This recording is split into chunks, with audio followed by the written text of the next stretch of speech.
جو کچھ مجھے حاصل ہوا ہے، جو کچھ میں نے اپنی اصلاح اور اپنے اخلاق کو سنوارا ہے، وہی درد وہی سوز اپنے برادر دینی کے لیے رکھے اور وہی اہتمام اور دین کی ترویج اور تبلیغ کے لیے اتنا ہی کوشاں ہو۔ یہ کس قدر لازمی فریضہ ہے۔ البتہ یہ یاد رہے کہ اس کا مطلب ہرگز یہ نہیں ہے کہ ہم پہلے اپنی تربیت کریں، اور اکثر اوقات لوگ اپنا پہلو بچا جاتے ہیں کہ بہرحال دوسروں کو نصیحت کرنے میں تکلیف ہے، بعض اوقات برادران دینی خائف ہو جاتے ہیں، بعض اوقات ان کی ناراضگی کو تحمل کرنا پڑتا ہے، اس لیے اس بات کو بہانہ بنا کر کے ہم تو ابھی خود ہی تربیت یافتہ نہیں ہیں، لہٰذا ہم دوسروں کی کیا تربیت کریں گے۔ خود سازی، دوسروں کی تربیت پر دوسروں کے لیے تربیت کا اہتمام کرنا اور دوسروں کے لیے تبلیغ کا اہتمام کرنا بذات خود انسان کی اپنی خود سازی کے لیے بھی مؤثر ہے۔ آیت اللہ کراتی اس کی مثال اس طرح سے دیتے ہیں کہ جس طرح انسان ایک کپڑے کو پاک کرتا ہے تو کپڑا ہاتھوں سے ہی پاک کیا جاتا ہے، جب کپڑا پاک ہوتا ہے تو ہاتھ خود بخود پاک ہو جاتے ہیں، ہاتھوں کو الگ سے پاک کرنے کی ضرورت باقی نہیں رہتی ہے۔ تو خود سازی کا ایک بہترین اور مؤثر طریقہ در حقیقت تبلیغ اور دین کی ترویج کے لیے کوشش کرنا اور دین کی تبلیغ کے یا دین کی تعلیمات کو جاننے کا اہتمام کرنا ہے۔ کتنی اہمیت ہے اپنی تربیت اور دوسروں کی تربیت کا اہتمام کرنے کی، کہ اس سلسلے میں بھی ائمہ طاہرین علیہ السلام کی متعدد روایات وارد ہوئی ہیں۔ حج کے بعد کچھ لوگ امام باقر علیہ السلام، آپ کے شیعوں میں سے کچھ لوگ امام باقر علیہ السلام کی خدمت میں حاضر ہوئے اور عرض کیا، یا ابن رسول اللہ ہمیں نصیحت کریں۔ امام علیہ السلام فرماتے ہیں، تم میں سے طاقتوروں کو چاہیے کہ ہمارے کمزوروں کی مدد کریں، اور تمہارے دولت مندوں کو چاہیے کہ ہمارے فقراء کی دلجوئی کریں، اور تم سب کو اپنے برادران دینی کی خیر خواہی کرنا چاہیے اور انہیں نصیحت کرنا چاہیے۔ یعنی جو کچھ اپنے اور اپنے نسبی بھائی کے لیے پسند کرتا ہے وہی اپنے برادر دینی کے لیے بھی پسند کرے اور خواہش رکھتا ہو۔ اور ہمارے فرامین میں سے جو کچھ تم تک پہنچاتے ہیں اس پر توجہ کرو، ہمارے ان فرامین کو قرآن کے سامنے رکھو، اگر قرآن کے مطابق ہوں، موافق ہوں تو انہیں لے لو، اور اگر قرآن کے موافق نہیں ہیں تو اسے ترک کر دو۔ حماد سمندی کہتا ہے کہ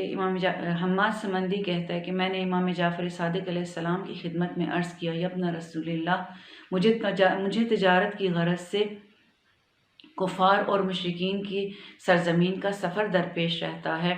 میرے ساتھی میرے اس سفر پر مجھے کہتے ہیں کہ اگر تم وہاں مر گئے تو انہی لوگوں کے ساتھ محشور ہوگے۔ امام علیہ السلام فرماتے ہیں، اے حماد، جب تم غیروں کی سرزمین کا سفر کرتے ہو تو کیا تم ہمارے امر کی یاد میں ہوتے ہو، یعنی ہمارے امر ولایت کی تبلیغ کرتے ہو؟ کہا، میں بہت کوشش کرتا ہوں کہ لوگوں کو آپ اہل بیت علیہ السلام کی تعلیمات سے روشناس کروں اور انہیں آپ کی نسبت معرفت دوں۔ امام علیہ السلام فرماتے ہیں، جب وہاں سے پلٹتے ہو اپنے شہر یعنی مسلمانوں کے شہر میں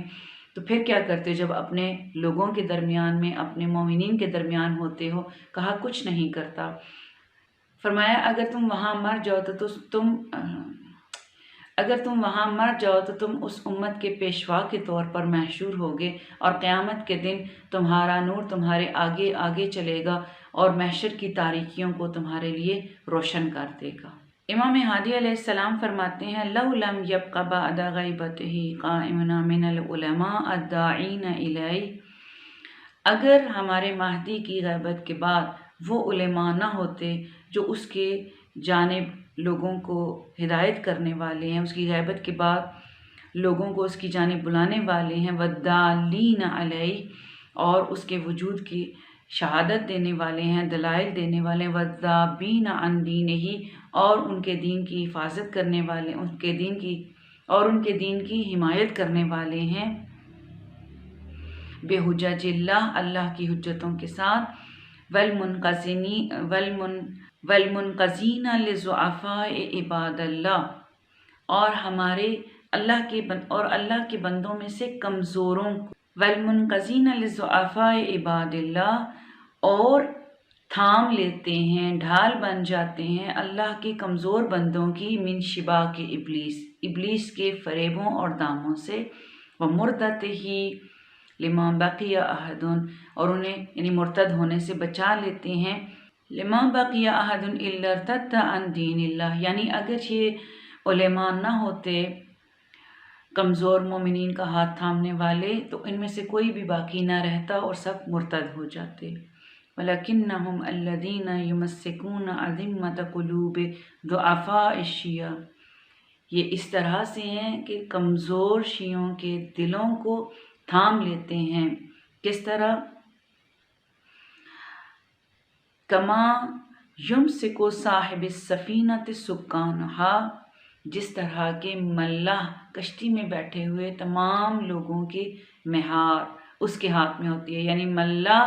در حقیقت پناہ گاہ ہوتا ہے، کشتی میں بیٹھے ہوئے تمام لوگوں کی جان کا ضامن خود ملاح ہوتا ہے۔ اولئک هم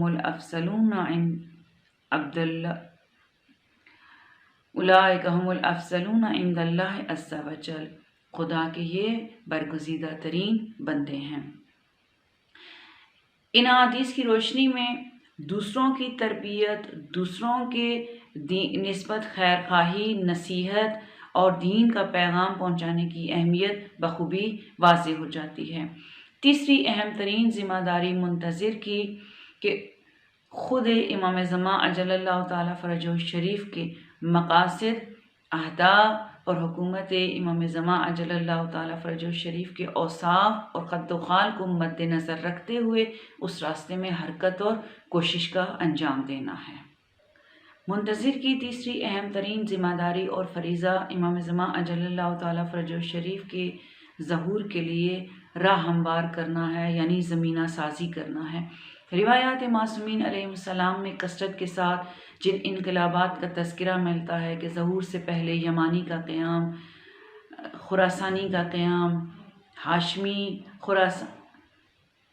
سید حسنی کا قیام، ہاشمی خراسانی کا انقلاب یا یمانی کے قیام کا تذکرہ ملتا ہے، تو یہ واقعات اچانک اور اتفاقیہ رونما نہیں ہوں گے، بلکہ کچھ ایسے واقعات اور حادثات رونما ہوں گے جو مومنین کو اس بات پر ابھاریں گے کہ وہ امام زمان عجل اللہ تعالیٰ فرجہ الشریف کے ظہور کے لیے راہ ہموار کریں، دین کی حمایت کے لیے اٹھ کھڑے ہوں اور دین کی پاسداری کریں۔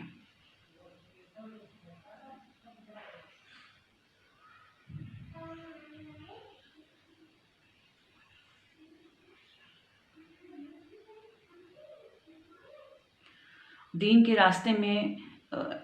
کے راستے میں پیش آنے والی دشواریوں اور مشکلات کو راستے سے ہٹا دیں، اور یہ خود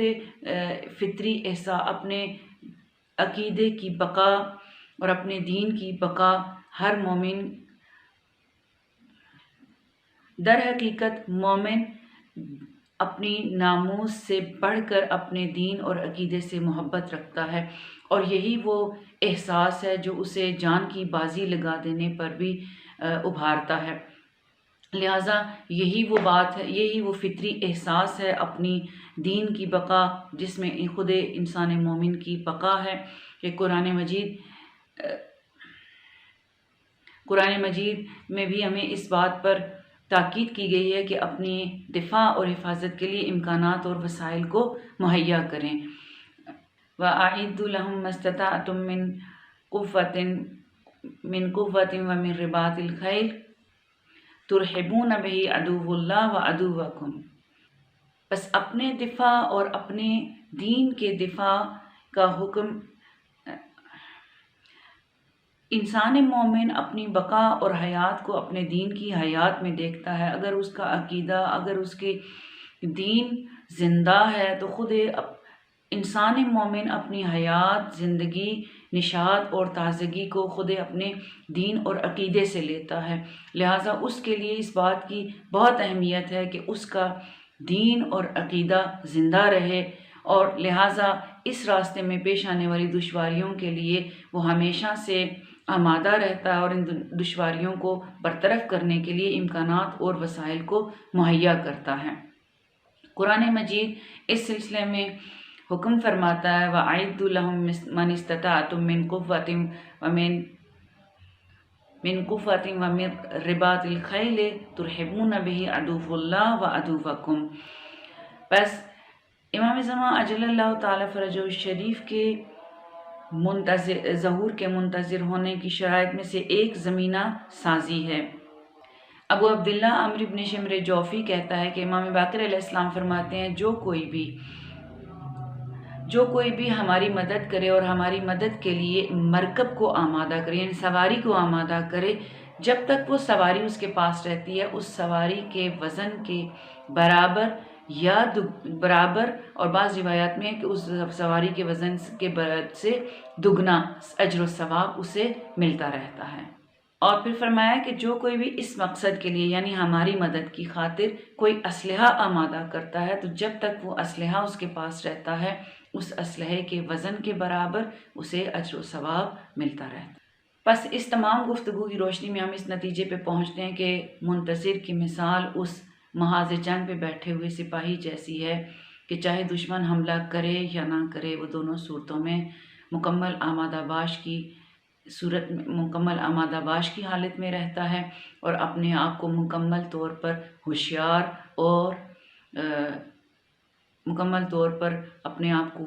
اور آمادہ رکھتا ہے، دفاعی پوزیشن میں رہتا ہے۔